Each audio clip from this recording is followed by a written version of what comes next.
مجھے ایسا کیا کرنا ہے میک شور کرنے کے لیے کہ میرے لیے آسمان کے سارے دروازے کھلتے چلے جائیں. پھر جب قبر میں ڈال دیا جائے گا, قبر میں لوٹانے کے بعد جب میرے پاس منکر نکیر آئیں گے, اور یہ میں باتیں آپ کو سارے ایک سمری کی فارم میں بتا رہا ہوں جو کہ صحیح احادیث کے اندر آلریڈی پروون ہے, میں آپ کو صرف ایک سمرائز فارم بتا رہا ہوں کہ جب مجھے قبر میں ڈالا جائے گا اور منکر نکیر میرے پاس آئیں گے اور مجھ سے 3 سوال کریں گے, تو وہ 3 سوال جو ہیں میں نے ان کے لیے صحیح جواب دینے کے لیے کیا پریپریشن کی ہے, مجھے کیا وہ کام کر کے جانا ہے کہ میں میک شور کروں کہ میں ان 3 سوالوں کو صحیح جواب دے سکوں اور میں کامیاب ہو جاؤں. جب مجھے دوبارہ اٹھایا جائے گا,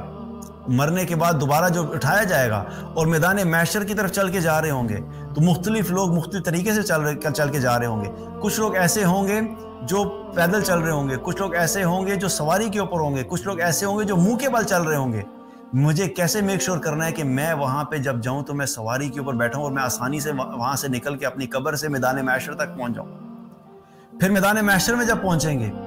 تو وہاں پر حالات بڑے خطرناک ہوں گے, بڑے خوفناک حالات ہیں. سورج 1 میل کے اوپر آ گیا ہے اور جنت ایک طرف آ گئی ہے اور جہنم ایک طرف آ گئی ہے, اور لوگ جو ہیں وہ شدید گرمی کی حالت میں وہاں پہ بہت زیادہ تنگ ہیں اور خوف کی کیفیت ہے اور پریشانی کی کیفیت ہے. لیکن ایک طرف اللہ کے عرش کا سایہ ہے. مجھے کیا وہ کام کرنا ہے کہ میں میک شور کروں کہ میں اللہ کے عرش کے سائے کے نیچے وہاں پہ جا کے کھڑا ہو جاؤں. پھر جب حساب کتاب ہوگا تو میرا پہلا ٹارگٹ جو ہے وہ کیا ہونا چاہیے کہ میں کسی طریقے سے ایسے لوگوں میں شامل ہو جاؤں جو بغیر حساب کے جنت میں جانے والے ہیں. اللہم اجعلنا منہم. لیکن وہ کیا پلان ہے اور وہ کیا کام ہے میں کروں تاکہ میں ان لوگوں میں شامل ہو جاؤں کہ میں بھی جنت میں بغیر حساب کے چلا جاؤں. اگر اس میں نہیں آ سکا اس کیٹیگری میں, تو کم سے کم اس کیٹیگری میں آؤں کہ جن کا آسان حساب لیا جائے گا. تو میں کیسے ان لوگوں میں شامل ہوں کہ جن سے آسان حساب لیا جائے اور اللہ تعالیٰ بس حساب کو دیکھ کے مجھے آگے بھیج دے کہ ٹھیک ہے بھائی اس کو لے جاؤ, آسان حساب ہو.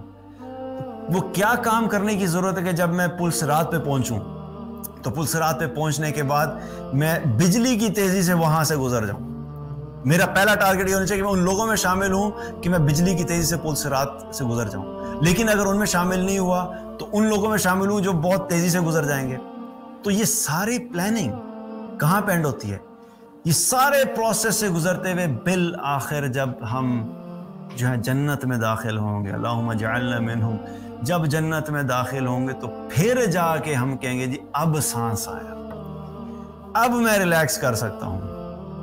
اب میں سکون سے بیٹھ سکتا ہوں. ورنہ ایمان والے کی زندگی میں موت تک تو کوئی آرام نہیں ہے, موت تک تو مشقت ہی مشقت ہے. اگر کوئی انسان یہ کوشش کرتا ہے یا یہ حاصل کرنے کی کوشش کرتا ہے کہ میں دنیا کی زندگی میں ریلیکس کر لوں, آرام کر لوں, سکون کر لوں, کوئی مشقت نہیں ہو, تو یہ ایمان والے کی زندگی نہیں ہوتی. ہمارے نبی صلی اللہ علیہ وسلم کی زندگی جو تھی وہ ایسی تھوڑی تھی, کانسٹنٹ سٹرگل تھی. اللہ کے محبوب ہوتے ہوئے مستقل جو ہے ہر دن آپ صلی اللہ علیہ وسلم کے لیے ایک نیا دن ہوتا تھا, ہر دن ایک نیا چیلنج ہوتا تھا. اور آپ صلی اللہ علیہ وسلم اتنی ڈائیورسیفائڈ پرسنالٹی تھے کہ آپ نے اتنی ساری چیزوں کو لے کے آپ ساتھ چلے. بحیثیت معلم تعلیم بھی دے رہے ہیں, بحیثیت لیڈرشپ کے طور کے اوپر اپنی ٹیم کو موٹیویٹ بھی کر رہے ہیں, ویژن بھی دے رہے ہیں, بتا بھی رہے ہیں کیا کام کرنا ہے, ڈائریکشنز بھی دے رہے ہیں, انسٹرکشنز بھی دے رہے ہیں, گول سیٹنگ بھی ہو رہی ہے, آبجیکٹیو کے اوپر کانسٹنٹ ریمائنڈر بھی چل رہا ہے کہ بھئی آبجیکٹیو جو ہے اس سے غافل نہیں ہونا. اور خود بحیثیت لیڈر ان کے ساتھ فرنٹ پہ لیڈ بھی کر رہے ہیں, لیڈرشپ بائی ایگزامپل بھی ہو رہی ہے, اپنے گھر کے اندر اپنی ازواج کے ساتھ بہترین اخلاق کے ساتھ پیش بھی آ رہے ہیں. اسی طرح بہت سارے غریب ان کے مسائل بھی حل کر رہے ہیں, دین کی دعوت کا کام ہے وہ بھی کر رہے ہیں, اپنی نمازوں پہ بھی فوکس کر رہے ہیں, روزے رمضان آئے تو روزے بھی رکھ رہے ہیں, اور جو صحابہ ہیں ان کی تربیت بھی کر رہے ہیں, ان کی اصلاح بھی کر رہے ہیں, ان کو جو مشکلات پیش آ رہی ہیں, جو غلطیاں ہو رہی ہیں ان کی اصلاح بھی ہو رہی ہے, اور مدینہ میں پہنچ کے پھر ایک سسٹم بھی ڈیولپ ہو رہا ہے. اتنی ساری چیزیں جو ہیں جب انسان یہ کر رہا ہوتا ہے تو اس کے پاس ٹائم نہیں ہوتا. اسی لیے تو پھر حدیث میں کیا پتہ لگتا ہے کہ جب آپ صلی اللہ علیہ وسلم نے اس دنیا کے بارے میں بات کی تو کیا فرمایا کہ مجھے اس دنیا سے کیا لینا دینا. میری مثال تو ایسے مسافر کی ہے کہ جو ایک سفر پہ چل رہا تھا, تھوڑی دیر کے لیے درخت کے نیچے اس نے آرام کیا اور اس کے بعد اٹھ کے پھر اپنی منزل کی طرف روانہ ہو گیا. یعنی یہ دنیا کا جو قیام ہے میرا جو پورا سفر شروع ہوا اور جو اینڈ ہونا ہے آخرت میں جا کے جنت تک، تو اس سارے سفر میں اس دنیا کی حیثیت ایسے ہی ہے کہ جیسے کسی مسافر کے لیے درخت کے نیچے تھوڑی دیر کا قیام ہوتا ہے، اور ایک مسافر جو سفر میں ہوتا ہے اس کو کیا کتنی دیر وہ اس میں آرام کرے گا؟ آدھا گھنٹہ، گھنٹہ، 2 گھنٹہ، 3 گھنٹہ، دیٹس اٹ. اس کے بعد وہ اپنے سفر کی طرف چلا جائے، بیکاز اس کو کلیئر ہے کہ میں اس درخت کے نیچے ساری زندگی گزارنے نہیں آیا، میری تو اصل منزل آخرت ہے.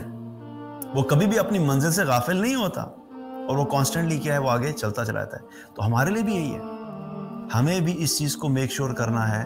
کہ ہم ایک مسافر کی طرح ہی ہوں. اپنی زندگی میں آبجیکٹیوز ایسے ہونے چاہیے کہ ہم اللہ کے دین کو اپنی ذات پہ امپلیمنٹ کریں.